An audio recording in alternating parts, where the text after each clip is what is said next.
So,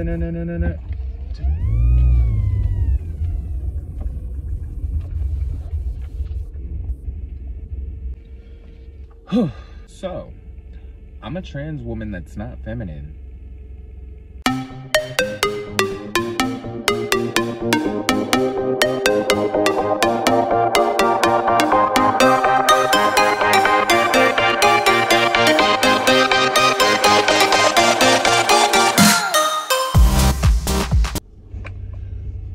Welcome to Porn with Jordan. This is the channel where I run the YouTube streets, pour tea on a variety of subjects and shows, and then sweeten it with my opinions. I want to thank you guys for taking the ride and having a drink with me. Alright guys, so today is going to be a little bit of a personal day, and I want to take a little bit of time to just kind of talk to you guys about me. I want to get into some things that have been on my mind about me, myself, some things that I'm going through, and I wanted to kind of just lay it out to you guys and see if there was anybody that could really relate or understand what I'm going through, and see if I could get any advice or just some words or whatever. You guys can see by the title of this video that I'm asking you guys, do other masculine trans women exist? I'm feeling like a real anomaly, and I'm feeling like a singular cell in an infinite reproducing microcosm, if that makes any sense to anyone. And I hope that by the end of this video, I've explained it in a way that makes enough sense to give some sort of inspiration to somebody to kind of tell me what I should be thinking. That makes sense. I am a trans woman.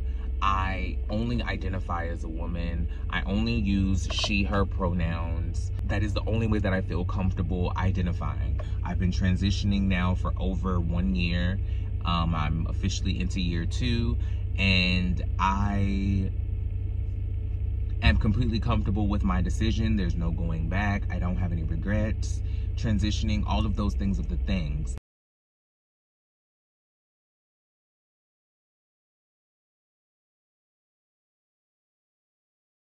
However, I do find that I am a masculine trans woman. Here's the thing.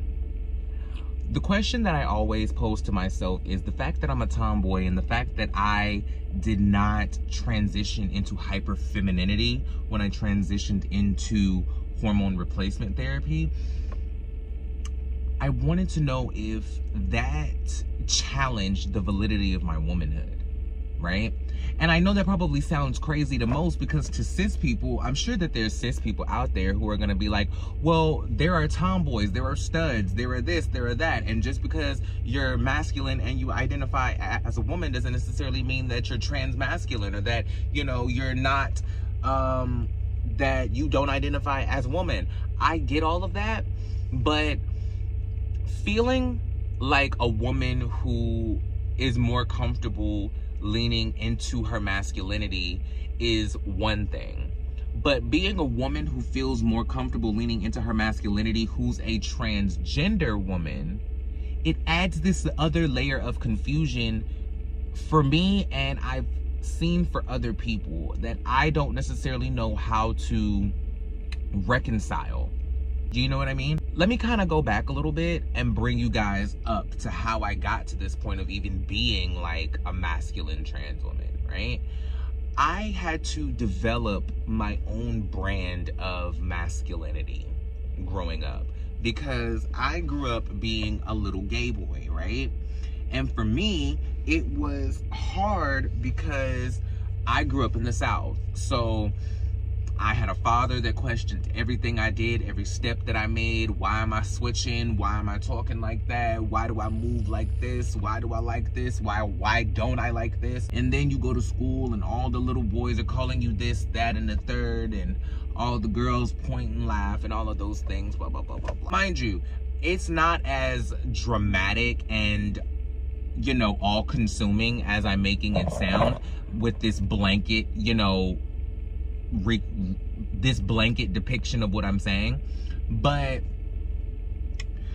I kind of just want to cut to like the meat of what is going on, because just because it wasn't overarching doesn't necessarily mean that it doesn't have an effect, right? This point in my life, when I'm in school and really trying to figure out how I can make masculinity work for me and all of these type of things, I already had the inclination that I was a woman, right?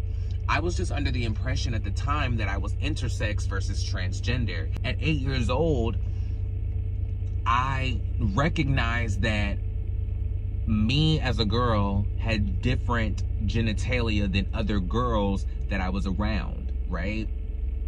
I say it in that context because there's never been a time that I didn't see myself as a woman, or I didn't see myself as a girl, or that's how I've always identified myself.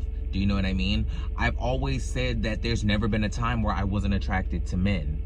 There's also been a time where I've never not seen myself as a woman, right? It's something that's always just been ingrained. Like, growing up, I've always acknowledged and reacted to men as if I categorically wasn't one based on the genitalia that I was born with. It's always been very difficult for me to reconcile that, because it's like that thing of, you know what, Cat Black, my favorite YouTuber, actually gave a really good example of this in one of her videos. And it was like, she gave the red cup example of, you have a red cup and you know it's red. Everyone around you is telling you that the cup is blue. It's like that scene from Liar Liar when Jim Carrey is like, the pen is blue, the pen is blue. And he's trying to say that it's red. And it keeps, you know, because he can't lie, it's, you know, it's red. Like, he just has to deal with that. That's how I've always seen me identifying female, right? I've always seen it as, well, this is just how it's always been. I've always been a girl. I've always been attracted to boys. Like, it's always just kind of been like this. I've never known anything any different. Now, at 8, like I was saying before, I came under the impression that I was intersex. And this is me kind of thinking that maybe I was just a girl who was born with male genitalia, and that I would grow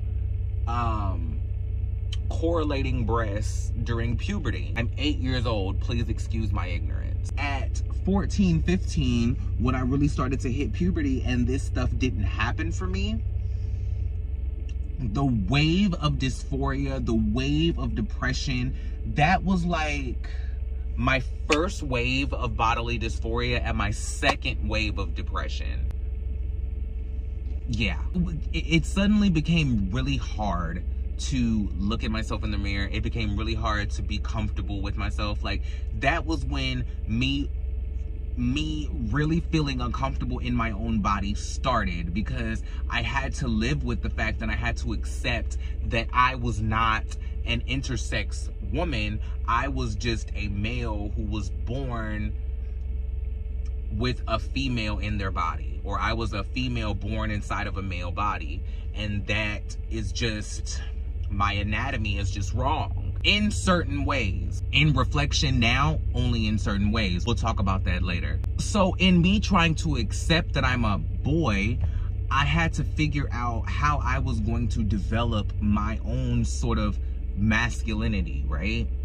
I had to figure out how I was gonna become a man in this world. And so I eventually went from waking up and putting this act on to it becoming a natural part of my DNA, and not necessarily the act that I put on. It was like the parts of the act that were real to me became a natural part of my presentation, and then the parts that I was putting on, like the liking women part, those things eventually faded away, and I just became who I was gonna be.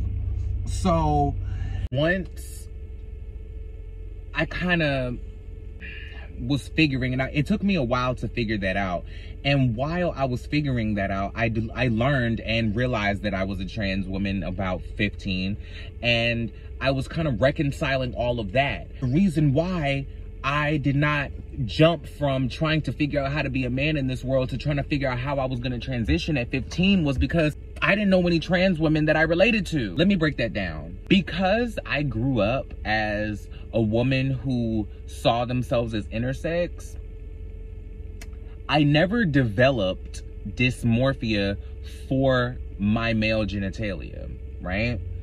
So I've never wanted to have sexual reassignment surgery to get rid of it.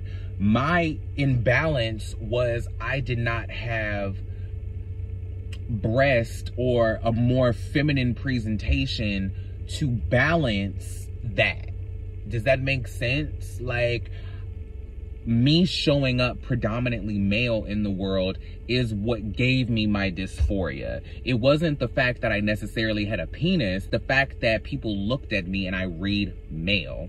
That is the part that caused issues for me, especially as a kid. Now, reconciling that with being a trans woman, I had to figure out how I was going to live my life, because I accepted that I was a trans woman. I understood that that was my assignment. However, there were no trans women whose goal was not to fully sexually reassign, right? I did not know a trans woman who that was not the end of their conversation. That was not a part of the general conversation back then, or at least not around me. And if it was, those weren't the conversations that I was having. You know what I'm saying? Those weren't the people who were around me. It was always, you know, you realize you're a woman, you know, you realize you're born in the wrong body, you go through the steps, you transition, and the goal is always to have your surgeries and, you know, do all of the things of the things, all of the things of the thing. That was not my goal. I wanted to balance out my femininity with my masculinity, because at this point it was like, okay, I'm just a woman that was born different. I'm not necessarily a man who is transitioning into a woman. That's how I still see it that way, but I have trouble saying that out loud because I feel like that is problematic. I don't necessarily feel like that's okay to say, because I don't want to disrespect the intersex community and I don't want to disrespect the other people. I just don't want to disrespect nobody. But in saying all of that, you know, I kind of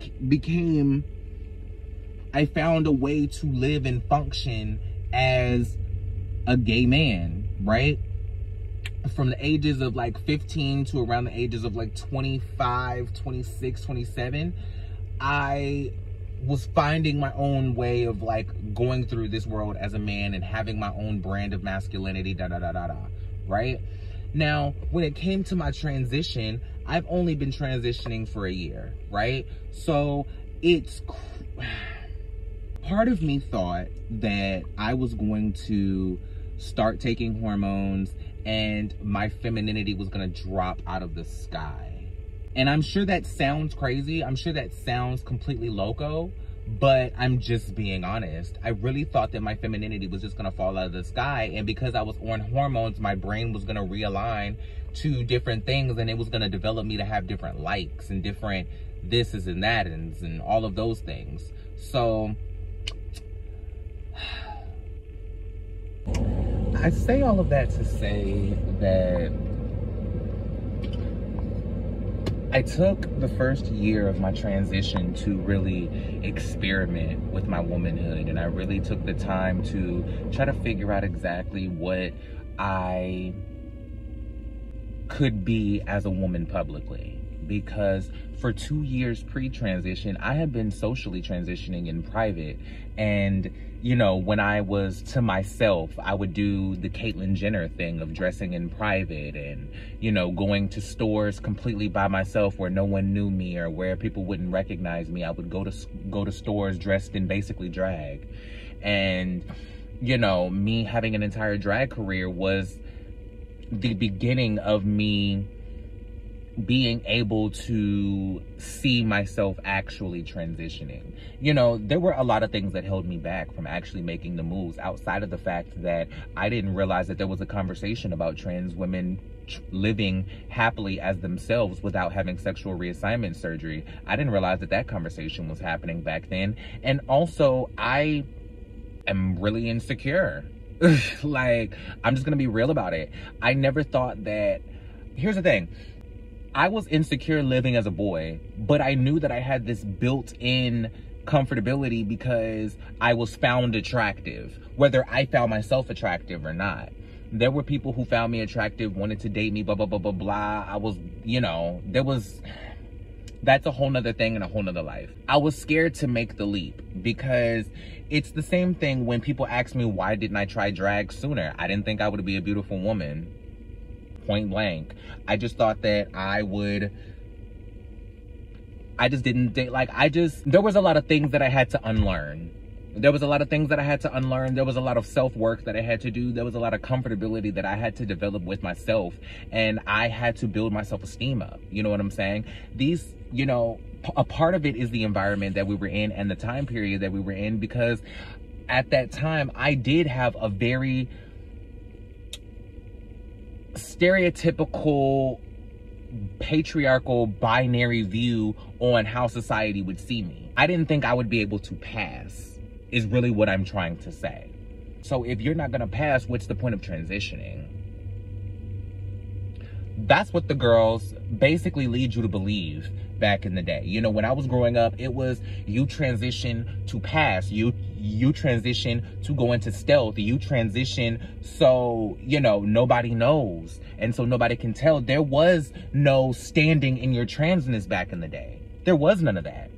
So it was hard for me to see myself in trans people. Like I said, like it's hard, like I didn't have that representation, which is funny because I had plenty of black representation growing up. I grew up in the era in the 90s where black television was king and hip hop was taking over. So I had plenty of black representation growing up. I didn't have black queer representation growing up, but I did have plenty of black representation growing up. What I didn't have was black trans representation growing up.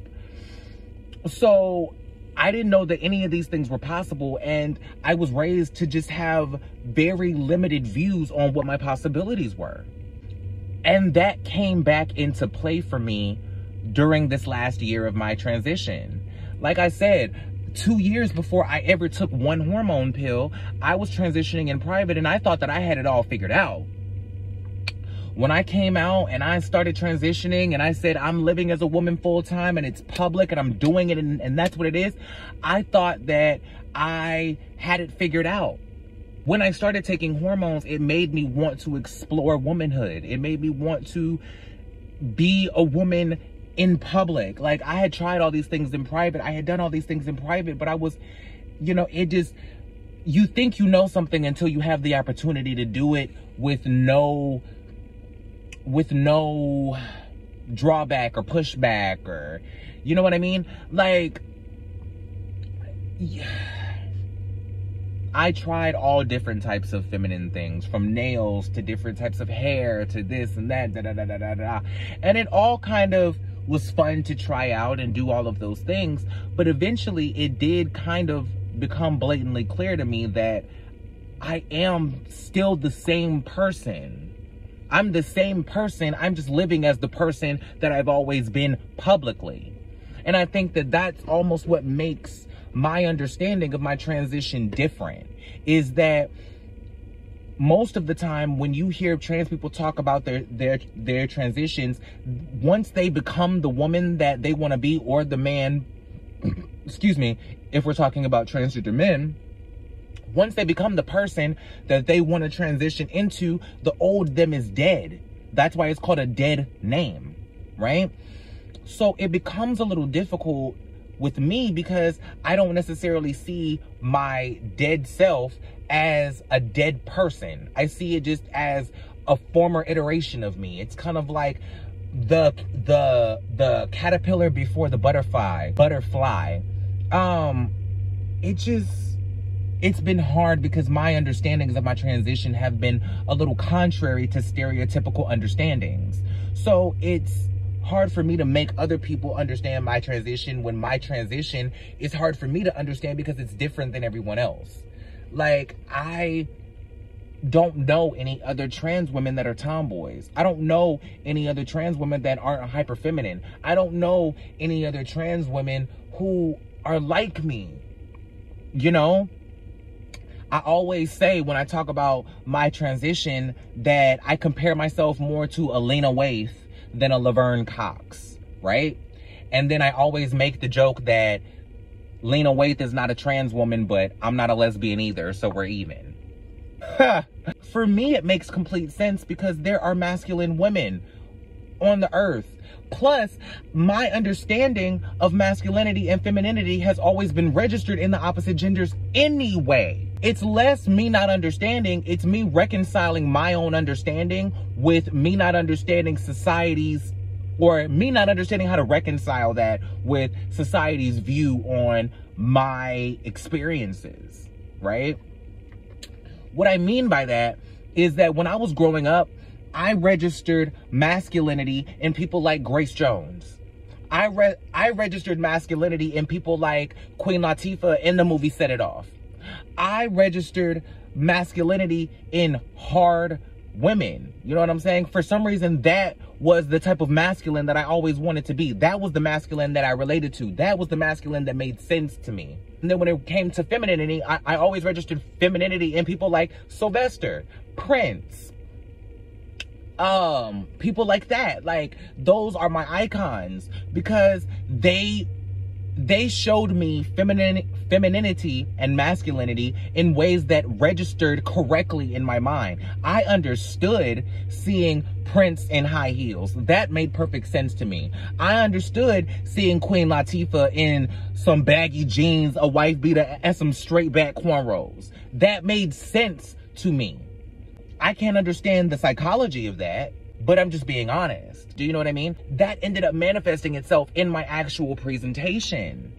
Like, I don't do all of the stereotypical feminine things. And it makes my transition harder because I feel like I'm transitioning in reverse stealth, if that's a thing. I'm basically presenting the exact same way that I've always presented, so people who know me don't even really realize that I'm transitioning until I am to a point where you can't not notice that I'm transitioning. It's kind of like how a woman hides her pregnancy for as long as she can until her body starts to show, and there's a point where you can't hide that you're pregnant anymore, right? That's almost how I'm maneuvering through my transition and it's not something that I'm doing consciously. It's something that's normal. Like, when I started transitioning, I didn't want to throw away all my clothes and go shopping and get a whole new wardrobe like I've heard trans women do all of my life. And I had a whole drag career. So it's not like I was walking around wearing my drag in public. Like, I didn't all of a sudden start wearing feminine garments in public and all that. And then by the time that I got to the point of transitioning, I didn't have a lot of feminine drag garments left anyway. But that's another story. Let me know down in the comments if you want to hear the story about my drag career. I just want to know if it makes any sense to anyone else, this confusion. Like if it makes sense to anyone else like it does to me, because it's almost like my confidence and my security with myself is being challenged. It's almost like I feel like I'm not allowed to be secure with myself because I'm challenging every single norm and every single stereotype that there is. I'm not a cisgender woman. I'm not a cisgender man. I'm not a stereotypical trans woman. I'm not feminine. I'm not hyper feminine. Like, I don't want to have sexual reassignment surgery. I don't want to have facial feminization surgery. I'm still debating on that. If I was going to do anything, I may have facial feminization, but I'm definitely diametrically opposed to having sexual reassignment surgery. I don't really want to have breast implants because I don't want to have big boobs. I'm a dancer, so I don't want to be top heavy because I already don't have a big butt. Like, I like the way I have an athletic body, right? So I want my boobs to be proportional to what I already have. And I like the way that my body is changing, hips and ass too.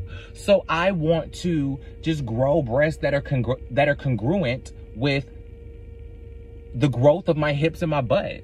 Like, I don't want to have huge tits. Like, I don't want to do all of that. And especially all the things that I've heard about the trans women that I know with breast implants, about the cis women that I know of with breast implants, about breast implant illness and all that, and I'm borderline like a hypochondriac.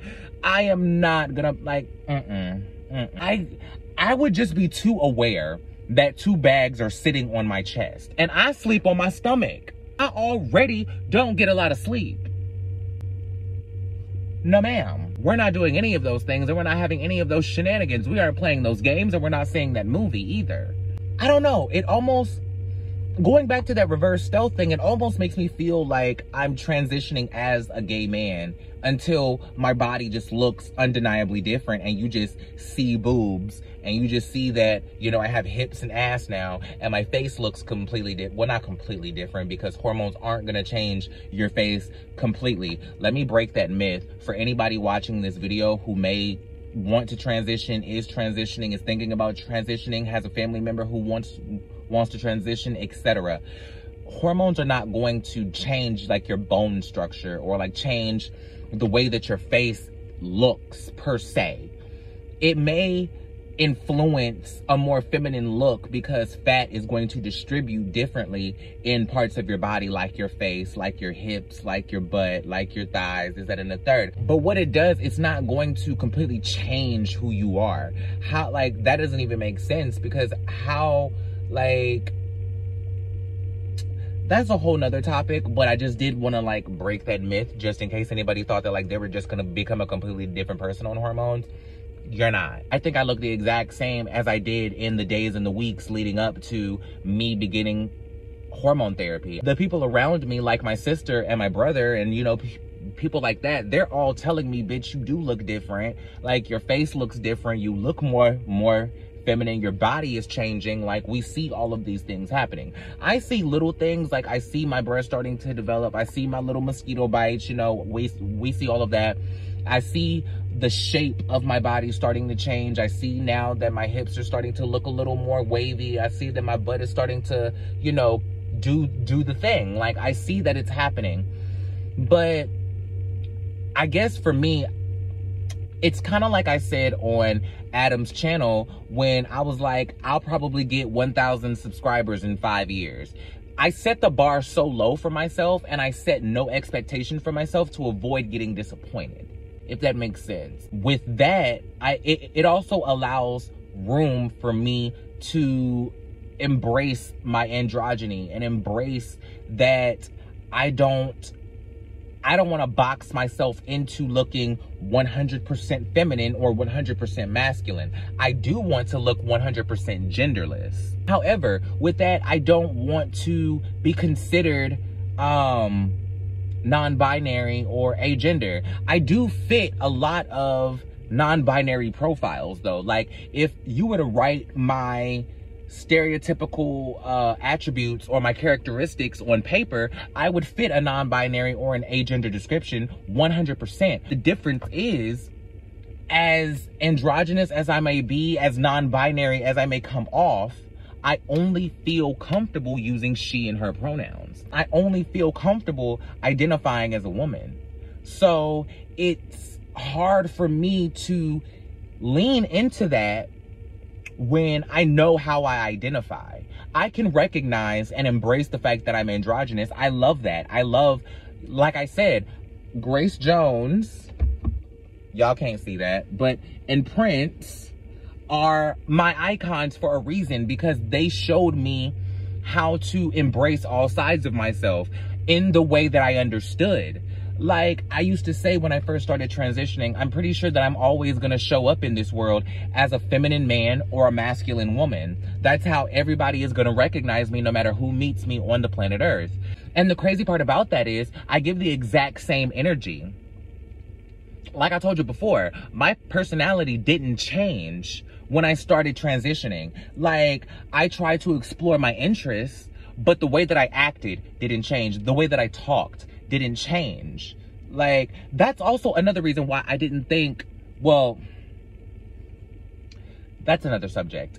It just becomes difficult for me to stand in my understanding of my transness successfully when a lot of my understanding of my transness almost comes off contradictory. It's like, yes, I embrace and I lean into my androgyny, but I don't want to be considered non-binary because I'm a binary trans woman, right? But I present in a way that is non-binary. So it's hard for me sometimes to feel like I can explain my transness effectively because a lot of my characteristics and my understandings of my transness are kind of counter-existing with each other, and my androgyny is coexisting with my predominantly feminine identity, and my tomboyish masculine persona or presentation or what have you conflicts with my she, her pronouns and me taking hormones and me identifying solely as a woman. It's all hard for me. So it almost makes me feel like it gives me a lot of imposter syndrome. It makes me feel like I'm never going to be a real woman. It makes me feel like I'm never going to be seen or considered or respected as such, you know? And when I say a real woman, I don't even mean a cis woman.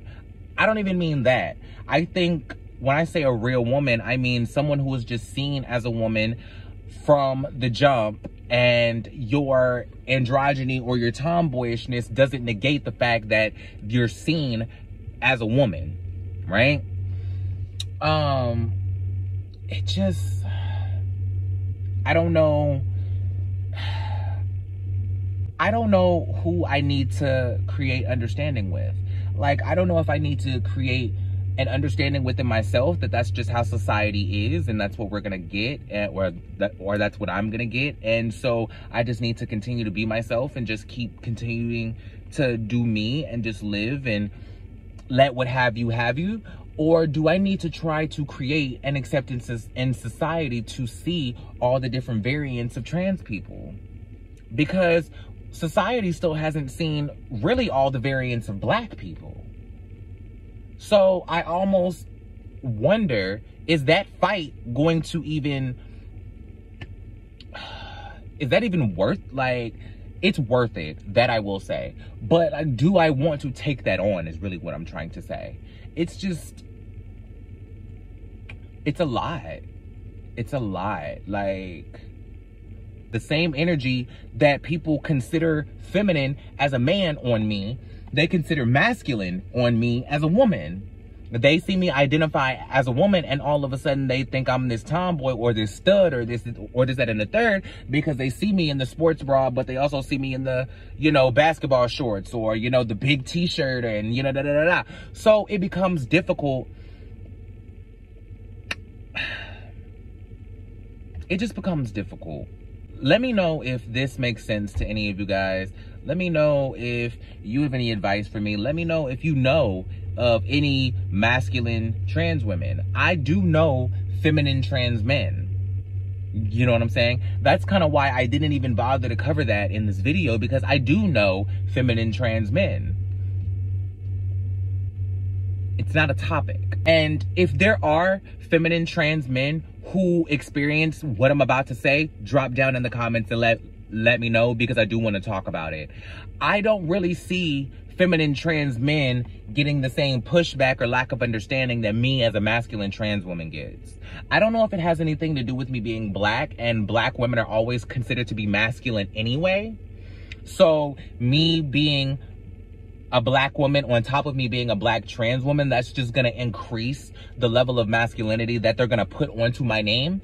I don't know if that's the case or what, but I don't ever see feminine trans men getting that same type of pushback. Or maybe I just don't know them, or maybe I just haven't heard the stories. So like I said, if you know any trans men who are feminine and they're having this type of difficulty, let me know, because I don't want to misrepresent anyone, and I don't want to minimize the struggles or the stories of anybody.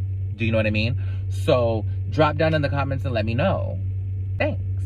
I think I've said everything that I need to say. I think I've said everything that I want to say. And if not, I'll make another video and I'll address those points and I'll expound on the points that I didn't get a chance to make.